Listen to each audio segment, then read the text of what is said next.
You're working with these migrants. You have been inside the detention centers, and you've said this whole process is much worse than people understand. Help me.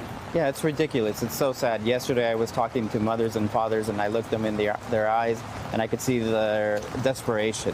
They're just sad, and it makes me sad. I had kissed my 3 kids goodbye in the morning, and then 10 minutes later, I was talking to these parents who were asking me, where is my child? And I did not have an answer for them. Why are there no answers? I mean, the former head of ICE said some migrant families might never be reunited with their children.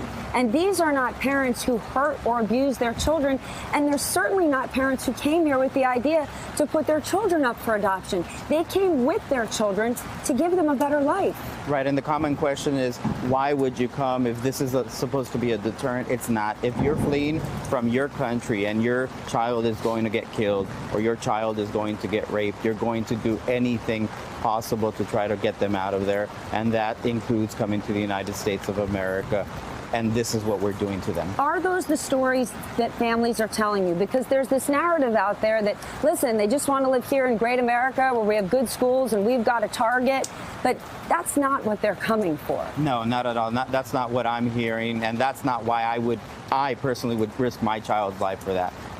These people are telling us that they were about to get killed, that they've been harassed, a lot of violence going on in their regions, and that's why they're fleeing their countries. This is not the way we should be treating other human beings. So, is it true that some might never be reunited with their kids? Why? It could happen. If people are deported, they could be deported without their kids.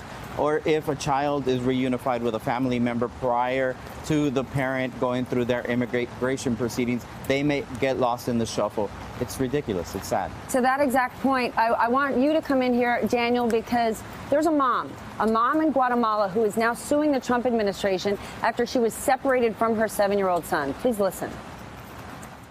Entonces, lo que yo pido ahora es que me devuelvan a mi niño lo más pronto que se pueda, porque yo para eso salí de mi país, para darle un futuro mejor a él. What I'm asking for is just to have my son back. That's the reason I came here, was to save my son's life. I just want him to be home to take care of him. Why? The mother says that immigration officials will not tell her where her son is, even though she's been released from custody. What's going on here, Daniel? Well, I think we need to take a little bit of a step back and understand what this zero tolerance policy is. Chris Hayes here on MSNBC has done a great job of digging into this, and what he has found is that over 90% of the separations result from criminal prosecutions. That is completely separate from asylum, immigration court, deportation. And if you are arrested in this country for any crime, you are separated from your family because criminal jails do not have the capacity to deal with families.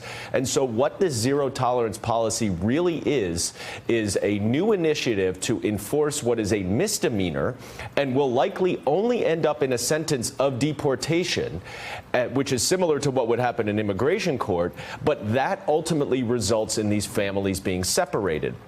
Then, as you go through the system and the process, kids can be lost from their parents, particularly when we're talking about thousands of people, and particularly when we're talking about an administration that was not at all prepared for this. So the administrative burden and the bureaucracy is tremendous, and so children can easily get lost.